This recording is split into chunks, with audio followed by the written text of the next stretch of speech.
बस देखो रेनबो का डेफिनेशन क्या होता है, तो कि भाई it is the spectrum of sunlight in nature, it is form due to dispersion of sunlight by the tiny water droplets present in the atmosphere.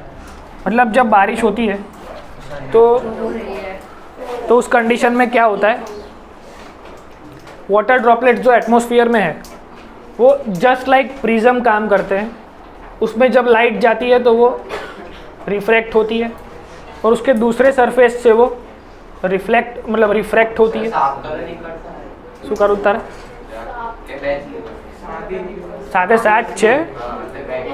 ऐसा हमने कभी कभी देखा हुआ है कि जब पानी के अंदर थोड़ा पेट्रोल या कुछ ऑयल जाता है तो उसमें भी हमें थोड़ा 7 कलर जैसा दिखता है। तो इन अ पर्टिकुलर कंडीशन जब रिफ्लेक्शन, ये इंटरनल रिफ्लेक्शन बोलते हैं इसको, बिकॉज बबल की अंदर की सपाटी से रिफ्लेक्ट हुआ है, इसलिए उसको बोलेंगे अंदर के सरफेस। चल बस अरे शांति राखो, बधु थशे।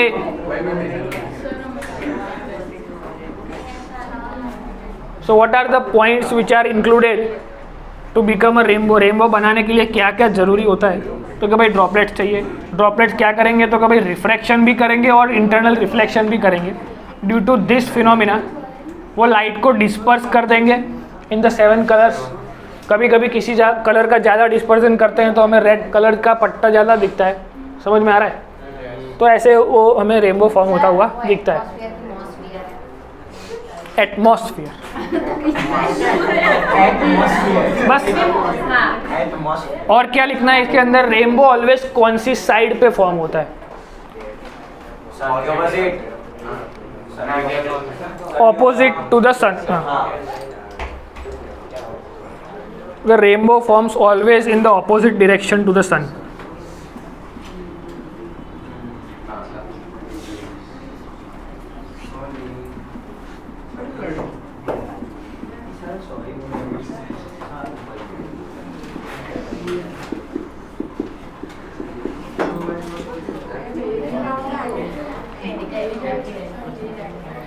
देखो समझने में चीज़ें सिंपल है,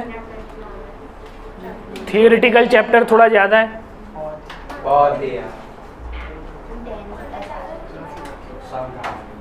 इलेक्ट्रिसिटी इतना बोरिंग नहीं होगा। करे दिस नहीं हुआ तो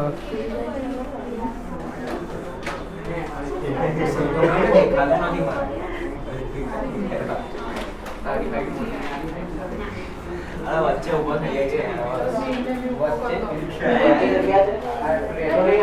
અહીંયા સીધો ઊભો રહે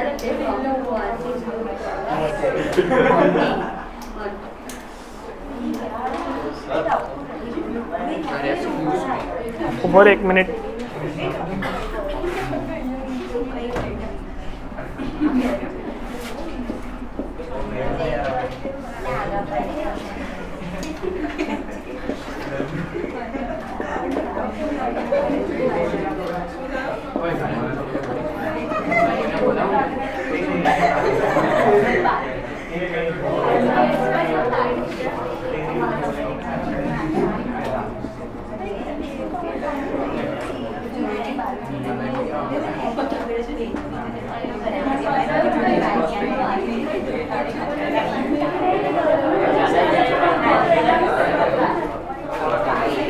चलो इसको ऐसे डायग्राम को ऐसे बनाना कि ये जो फर्स्ट पॉइंट ए है जहाँ से इंसिडेंट रे अंदर हुआ, बबल के अंदर या फिर ड्रॉपलेट के अंदर, वो रे अंदर जा रहा है। इधर ध्यान दो, ये बातें बंद।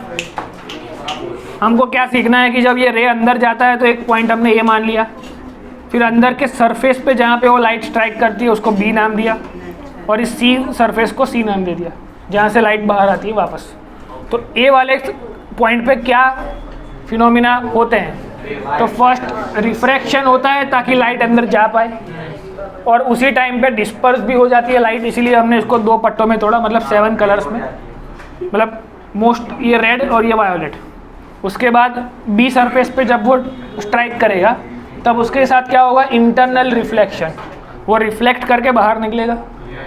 जैसे ही दूसरे सरफेस पर वो स्ट्राइक करेगा तो अगेन रिफ्रैक्शन एंड डिस्पर्जन दोनों एक साथ होगा। ऐसे क्वेश्चंस MCQ VSQ के लिए ज़्यादा यूज़फुल होते हैं कि डायग्राम आपको बना के दे, फिर पूछे कि बी पॉइंट पे क्या हो रहा है। नीचे ऑप्शन मिलेंगे इंटरनल रिफ्लेक्शन, रिफ्रैक्शन, डिस्पर्जन। तो आप लोगों को समझ में आना चाहिए कि पहले जब लाइट अंदर स्ट्राइक होती है तब रिफ्रैक्ट और डिस्पर्स होकर अंदर जाती है, बी पॉइंट के ऊपर रिफ्लेक्ट होती है। रिफ्लेक्शन है लेकिन इंटरनल हो रहा है, अंदर से हो रहा है, इसलिए उसका नाम पड़ा इंटरनल रिफ्लेक्शन। सिंपल, अंदर के सरफेस। सीधो भरने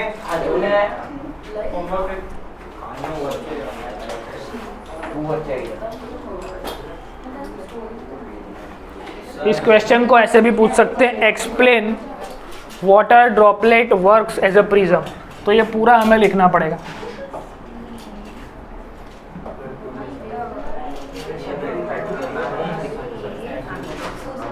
हाउ वाटर ड्रॉपलेट्स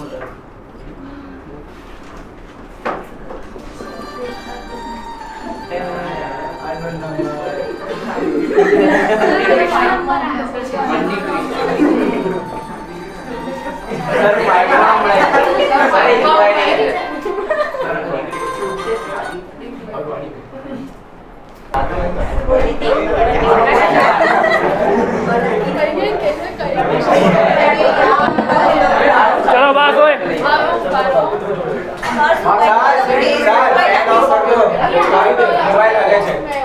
यहाँ नीचे पग मार्या करे छे। वो करत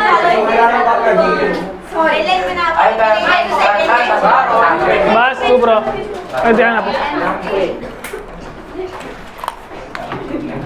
देखो थियरी क्या है, अपेरेंट पोजीशन ऑफ स्टार और ट्विंकलिंग ऑफ स्टार। अब ये है अर्थ। अब अर्थ के ऊपर कोई एक लड़का यहाँ पे खड़ा हुआ है।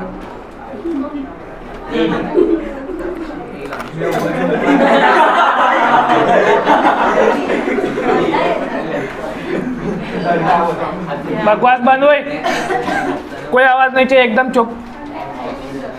मोस्ट इंपॉर्टेंट थियरी, बहुत बार पूछा गया है ये question. Explain twinkling of star, what do we mean by apparent position of the star. अब क्या होगा, अर्थ के आसपास बहुत सारे ऐसे स्फीयर्स होते हैं। हमने 2-3 क्लास पहले अगर हमने सीखा हो, आयोनोस्फीयर, मेसोस्फीयर, लिथोस्फीयर, ऐसा सब कुछ नाम हमने सीखा है। बस तो सबसे पहले यहाँ पे एटमॉस्फेयर होता है, उसके लिए उसका नाम एटमॉस्फेरिक रिफ्रैक्शन भी है। अगर पूछा जाए एक्सप्लेन एटमॉस्फेरिक रिफ्रैक्शन तो भी ये थियरी लिख सकते हैं हम। अब अर्थ के आसपास जो स्फीयर्स होते हैं, एक एटमॉस्फेयर होता है, फिर आयोनोस्फीयर, जो अलग अलग स्फीयर्स होते हैं। तो जैसे ही आप अर्थ से दूर ज़्यादा जाओगे, उस कंडीशन में जो एटमॉस्फेयर में जो गैसेस और जो पर्टिकुलर चीज़ें होती हैं, पार्टिकल्स, उसकी डेंसिटी कम होती जाएगी। और ये तरह स्फीयर्स जो होते हैं वो अपने आप मूव होते रहते हैं। मतलब ओजोन का जो लेयर होता है, ऐसे अलग अलग लेयर्स हैं। ये लेयर ऐसे जा रहा है, ये ऐसे जा रहा है, मतलब अलग अलग जगह पे वो कॉन्स्टेंटली मूविंग होते हैं। जैसे बादल कॉन्स्टेंटली चलते रहते हैं अर्थ के ऊपर हम देखें तो, वैसे ही ये सारे स्फीयर्स भी ऐसे अपने आप मोशन करते रहते हैं। अब इन दिस कंडीशन हमने देखा कि भाई नीचे पॉल्यूशन ज़्यादा है, तो कार्बन डाइऑक्साइड और जो पार्टिकल्स हैं पॉल्यूशन के, वो सारे इस वाले स्फीयर में ज़्यादा होंगे। समझ में आ रहा है? फिर यहाँ थोड़े कम, यहाँ और कम, फिर ऊपर जाके थोड़ी हवा और प्योर होती जाती होगी। उसका मतलब क्या हुआ कि रेयरर मीडियम जो है वो नीचे से ऊपर जाते वक्त, अवे फ्रॉम द अर्थ जाते वक्त रेयरर होता जाता है, और टूवर्ड्स द अर्थ आते वक्त वो डेंसर होता जाता है। अब स्टार जो है तो वो तो अर्थ से बहुत दूर है, तो वहाँ से आने वाली लाइट, उसके साथ क्या होगा, जैसे ही लाइट आएगी, अगर वो रेयरर से डेंसर में जा रही है तो क्या होगा उसके साथ,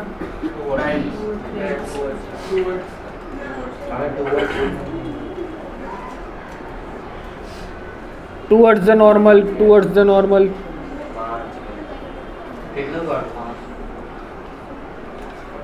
છોકરા ને અહીંયા લઈ આવી.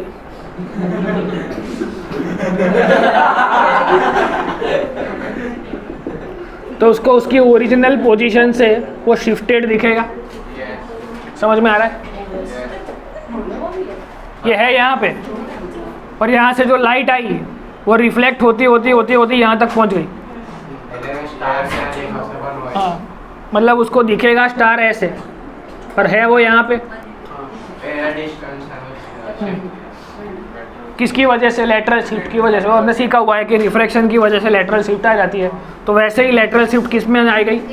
ऑब्जेक्ट तो हमारा स्टार है, तो स्टार के अंदर आ गई. तो स्टार उसकी जगह से थोड़ा अलग जगह पे दिखेगा. और क्या होगा? तो क्या भाई, ये कांस्टेंट मूविंग ऑफ स्फीयर्स, ये जो स्फीयर्स हैं वो कॉन्स्टेंटली मोशन करते रहते हैं. तो कभी कभी रेयरर थोड़ा आ जाएगा, थोड़ा डेंसर आ जाएगा, ऐसे लेयर एक दूसरे के ऊपर चलते रहते हैं. तो इन दैट केस ये रिफ्रैक्शन जो है वो कांस्टेंट नहीं होगा, इरेगुलर होगा. अभी तो मैंने अजम्पशन लिया है कि ऐसा ही होगा अगर ये सारे स्फीयर फिक्स होंगे तो, पर फिक्स तो होते नहीं है, वो भी रेगुलरली मूविंग करते रहते हैं. तो due to the motion of the spheres क्या होगा कि जो स्टार्स हैं उसका इरेगुलर रिफ्लेक्शन होने की वजह से वो कभी इधर कभी इधर, कभी इधर कभी इधर ऐसे हमको दिखेगा. उसकी वजह से क्या होगा, हमको ऐसा लगेगा कि लाइट मतलब जो है वो ट्विंकल हो रही है. समझ में आ रहा है? वो कॉन्स्टेंटली अपनी पोजीशन कभी इधर दिखाएगा, कभी इधर दिखाएगा. क्यों? तो कि भाई ड्यू टू द एटमॉस्फेयर और मोशन ऑफ द एटमॉस्फेयर, ये जो स्फीयर्स हैं उसका कॉन्स्टेंटली मोशन चालू है. तो उसकी वजह से रिफ्रैक्शन कांस्टेंट नहीं है, वो बदलता रहता है. तो बदलते हुए रिफ्रैक्शन की वजह से वो स्टार जो है वो हमें कैसा दिखेगा? ट्विंकलिंग दिखेगा. असल में स्टार अपनी जगह पे ही है और वो कांस्टेंट एनर्जी को रिलीज़ करता है. लाइट भी कांस्टेंट रिलीज़ करता है, पर ड्यू टू एटमॉस्फेयर क्या हो जाता है, वो थोड़ी ट्विंकलिंग हमको दिखता है और उसकी अपेरेंट पोजीशन मतलब उसकी जो रियल पोजीशन है उससे हमें थोड़ी अलग पोजीशन पे वो दिखता है. तो अपेरेंट पोजीशन को भी हमने समझ लिया. वो किसकी वजह से हुआ? तो कि भाई एटमॉस्फेयर की वजह से. एटमॉस्फेयर में क्या लिखेंगे? तो कि भाई towards the earth it will be denser and while going away from the earth it will become rarer. And we also know that कि if light is coming from rarer to denser it will bend towards the normal. ऐसा कितनी बार होगा? जितने भी layer बीच में आएंगे उतनी बार. पर ऐसा होने से हमको अपेरेंट पोजीशन मिलेगी. पर क्या ऐसा ही होता है? तो कि भाई नहीं, ये सारे स्फीयर्स कैसे होते हैं? जो कॉन्स्टेंटली मोशन करते रहते हैं. तो due to the constant motion of the spheres वो रिफ्रैक्शन जो हुआ वो एक पर्टिकुलर पैटर्न में नहीं होगा, वो रैंडमली होगा. तो रैंडमली होने की वजह से स्टार हमको ट्विंकलिंग इफेक्ट में दिखेगा. सिंपल. तो इसका आंसर क्या हुआ अपेरेंट पोजीशन का? तो कि भाई due to this situation rarer से डेंसर हो जाती है एटमॉस्फेयर पास से नज़दीक आते वक्त. उसकी वजह से रिफ्रैक्शन की वजह से स्टार अपनी जगह से अलग जगह पे दिखेगा. तो ये उसका आंसर हो गया. ट्विंकलिंग का आंसर क्या हुआ? तो कि भाई ये जो स्फीयर्स है वो कांस्टेंट नहीं है, अपनी जगह पे स्टेडी नहीं है, वो मोशन करते रहते हैं. तो उसकी मोशन की वजह से रिफ्रैक्शन भी एक कांस्टेंट पोजीशन मतलब कॉन्स्टेंटली नहीं होगा, वो भी रैंडमली होगा. तो रिफ्रैक्शन भी रैंडमली हुआ, उसकी वजह से स्टार जो है वो अपनी पोजीशन से अलग जगह पे भी दिखा. और वो बहुत बार हुआ. Real position, apparent position, real apparent, मतलब इसका जो रिफ्रैक्शन हुआ कभी यहाँ हुआ, कभी यहाँ हुआ, कभी यहाँ हुआ. तो ऐसा एक ही जगह पे ऐसे ऐसे हमको दिखता रहा है. तो पर हमसे बहुत दूर है, इसलिए हमको क्या दिखता है कि वो कांस्टेंट है. सिंपल. कोई डाउट किसी को इसमें? तो इसके अंदर मैं लिखवाता हूँ, लिखो क्या लिखना है.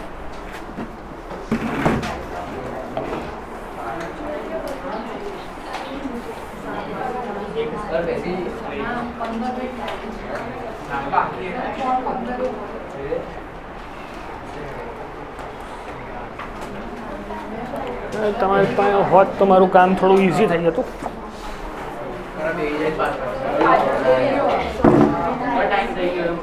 ઉભો રે. એ તો કહેશે તું કલાક ઉભો રે તો ઉભો રહીશ.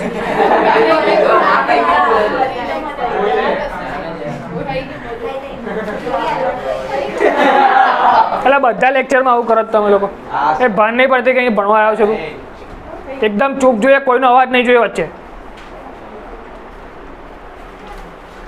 મસ્તી 2 મિનિટ હોય પછી આખો ક્લાસ ટાઈમ પાસ 2 મિનિટ ભણવો એવું ના હોય.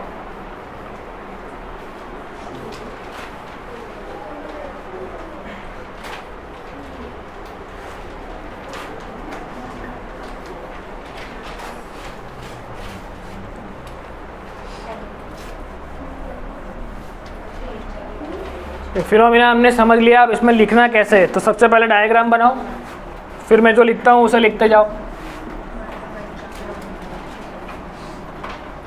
एपेरेंट स्टार पोजीशन के अगर अंदर हम लिखना चाहें तो क्या लिखेंगे? तो एपेरेंट पोजीशन ऑफ स्टार लिख के फिर नीचे से ये लिखना स्टार्ट करना।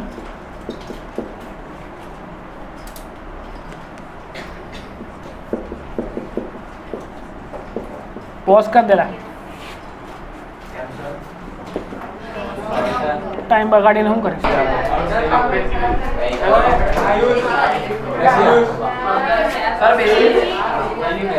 चलो इसको एक बार फिर से इधर ध्यान दो, इधर ध्यान दो, एक बार फिर से समझते हैं इसको। वंस मोर, क्या लिखेंगे इसमें?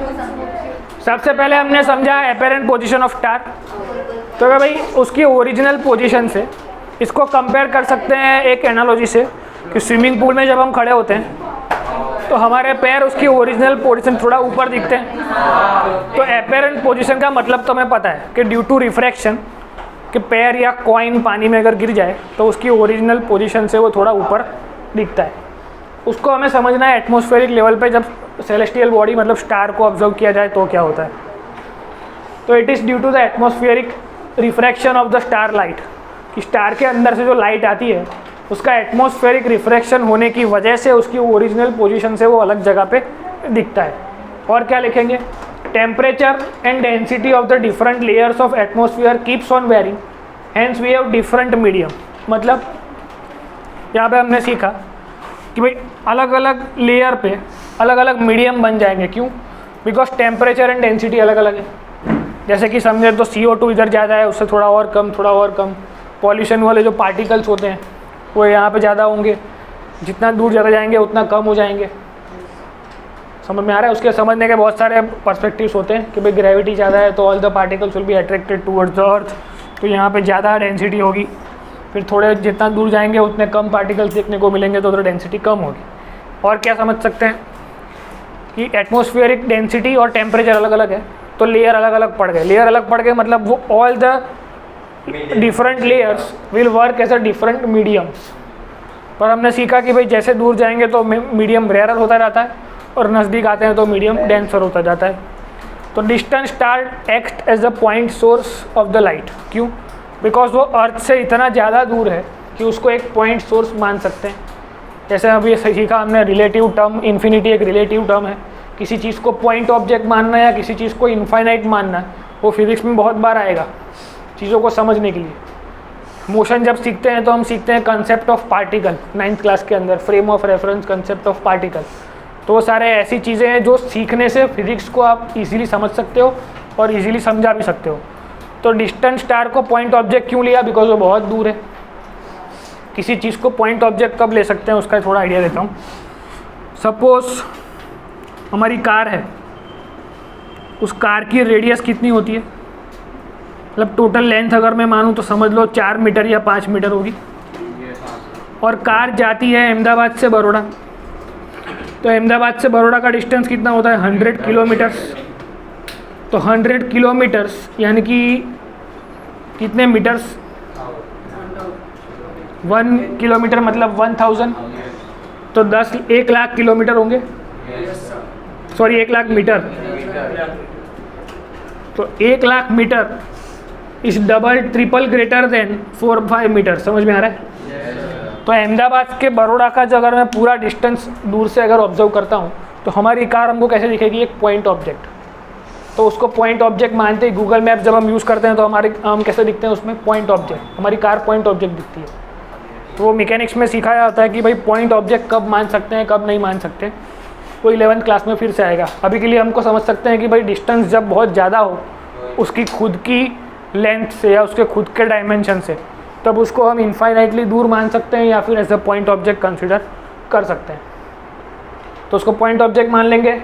जब light enters the earth's atmosphere it will undergo refraction continuously. जैसे ही लाइट, पहले लाइट सीधी आई, जैसे ही वो अर्थ के रिफ्रैक्शन में घुसी, अर्थ के लेयर्स में घुसी, तो उसके साथ क्या हुआ? Rare to denser, rare to denser, rare to denser होता जाएगा। और उसके साथ क्या होगा? रिफ्रैक्शन होगा। Rare to denser it will always bend towards the normal, और टूवर्ड्स द नॉर्मल बेंड होता होता उसकी जगह चेंज हो जाएगी। Due to this the apparent position of the star is different from the actual position, the star appears higher than its actual position.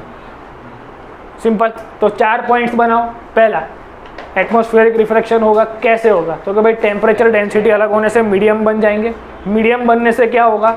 Light जैसे आएगी वो टूवर्ड्स द नॉर्मल बेंड होती होती आएगी और उसकी पोजीशन चेंज हो जाएगी। ख़त्म। सीखना कुछ है नहीं, इतना बड़ा बड़ा पढ़ना भी नहीं है हमको, सिर्फ 4 पॉइंट याद रखना है कि ऐसे उसको लिखना है। लेकिन उसमें वर्ड्स क्या है फिजिक्स के, तो कि भाई उसको पॉइंट सोर्स कंसिडर करो। टेम्परेचर डेंसिटी अलग अलग होती है इसलिए वो अलग मीडियम बन जाते हैं। फिर यहाँ पे रेरर टू डेंसर एक वर्ड है जो हमें सीखना है, टूवर्ड्स द नॉर्मल। मतलब इतना अंडरलाइन करके आप दोगे उसको टीचर को, ताकि उसको समझ में आ जाएगा कि आपको पता है आपने क्या लिखा है, तो आपको मार्क्स मिल जाएंगे। सिंपल है। अब एपेरेंट पोजीशन ऑफ स्टार तो हमने सीख लिया। उसके बाद कौन सा टॉपिक है? Twinkling of star. वो भी हमने इसके साथ लपेट लिया है, पर फिर से एक बार समझते हैं।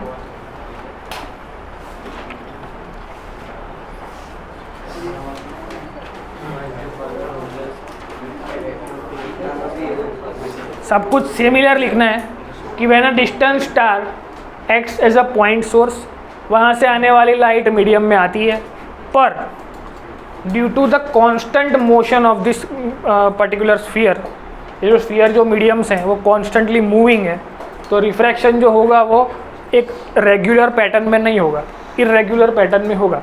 उसकी वजह से उसकी पोजीशन हमको कभी ऊपर कभी नीचे, कभी ऊपर कभी नीचे दिखती जाएगी। इस कंडीशन में हमको ऐसा लगेगा कि स्टार बन चालू हो रहा है, पर ऐसा नहीं होता है। ट्विंकल हो रहा है लेकिन वो नहीं होता है। सिंपल।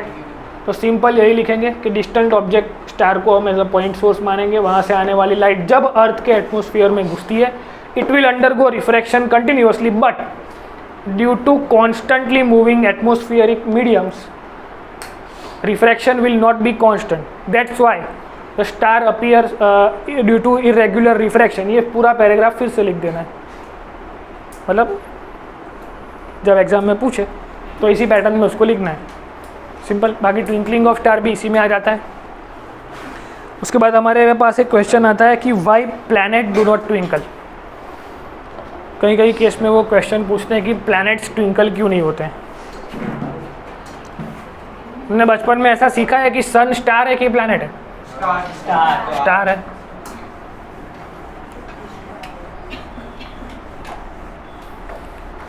तो जब during some period of time, कुछ महीनों के दौरान जब आसमान साफ होता है, तो हम जुपिटर को देख पाते हैं, कभी कभी वीनस को देख पाते हैं। और जब हम वीनस या जुपिटर को देखते हैं तो वो तो हमें ट्विंकलिंग होता हुआ नहीं दिखता है। तो ऐसा क्यों?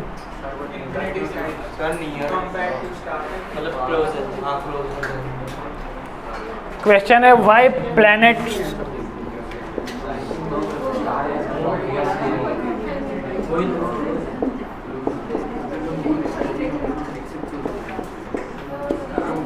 अपने हिसाब से कुछ पॉइंट सोचो और बताओ।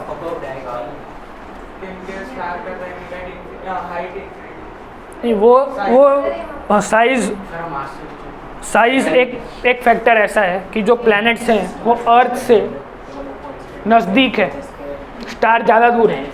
और स्टार खुद एक एमिटिंग ऑब्जेक्ट है जो लाइट को एमिट करता है। प्लैनेट लाइट को एमिट नहीं करते हैं, वो लाइट को रिफ्लेक्ट करते हैं। सन के अंदर से लाइट नहीं जलती है, सॉरी सन के अंदर से जलती है, मून के अंदर से, इसलिए सन को स्टार माना गया। पर मून ऐसा है कि उसके अंदर से कुछ जलता नहीं है, उसके ऊपर आने वाली लाइट को वो रिफ्लेक्ट करा देता है। समझ में आ गया? तो प्लैनेट्स जो होते हैं वो क्या करते हैं, तो कि भाई वो खुद एमिटिंग ऑब्जेक्ट नहीं है, वो खुद लाइट एमिटिंग ऑब्जेक्ट नहीं है। पहली बात तो पहला पॉइंट लिखेंगे कि they are not the light emitting objects themselves.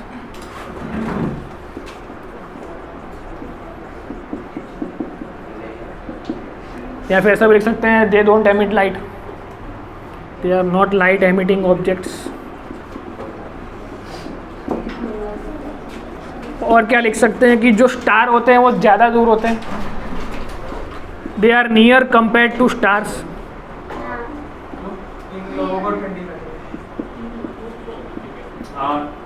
tomorrow 9 to 10 days 9:15 to rather। और फिर सर का देख लो 11:30 11:45 तक। 11:45 तो 10 15 मिनट में हमारे फिर हिसाब में प्रॉब्लम होता है तो आधा घंटा तो 9:15 to 10:15 test and 10:15 to 11:45 chemistry या जो भी चल रहा है बिकॉज वैसे भी 10-15 मिनट वेस्ट होगी और टेस्ट के दौरान ऐसा होता ही है। 10-15 बोला है तो 10:30 तक ये लोग फ्री होते हैं। नहीं 10:15 को साथ ले लिया मैं बताता हूँ कौन होता है यहाँ पे नया में होता है कि वो दूसरे में होता है हाँ, मैं कल उनको बता देता हूँ 10:15 को शार्प ले ही लेना है ठीक है तो भी सर वो वाली बुक का साइंस 24 आवर्स वाली हाँ तो चाहिए हाँ मैं देखिए मैं बताता हूँ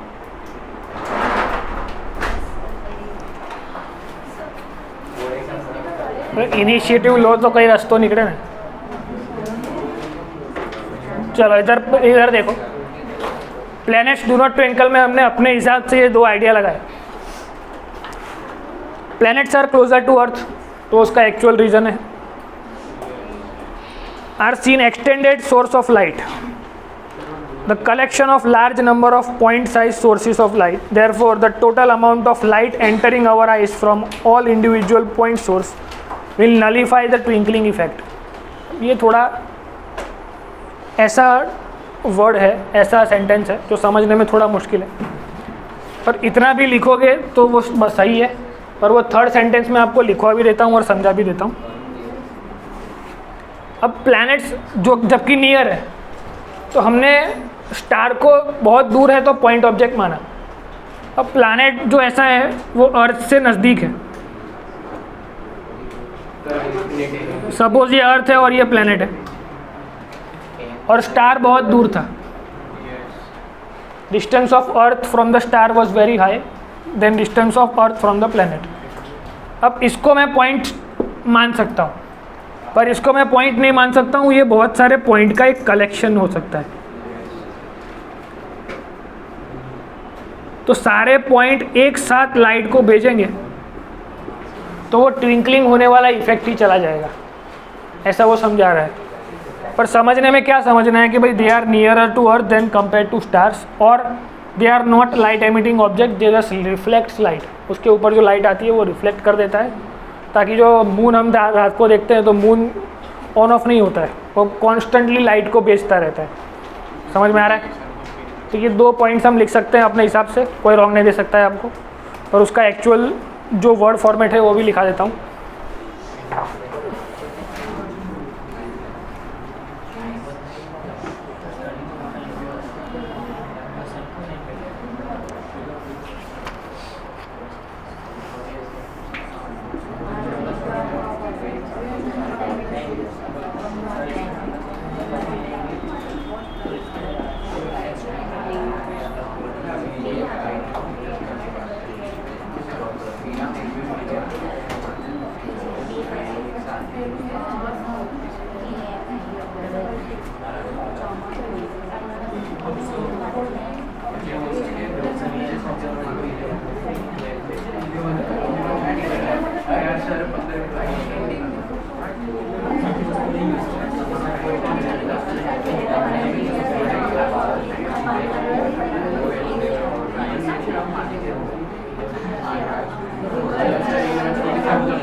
बहुत कम पॉइंट बाकी है, पर ये लिखाने में टाइम बहुत जा रहा है।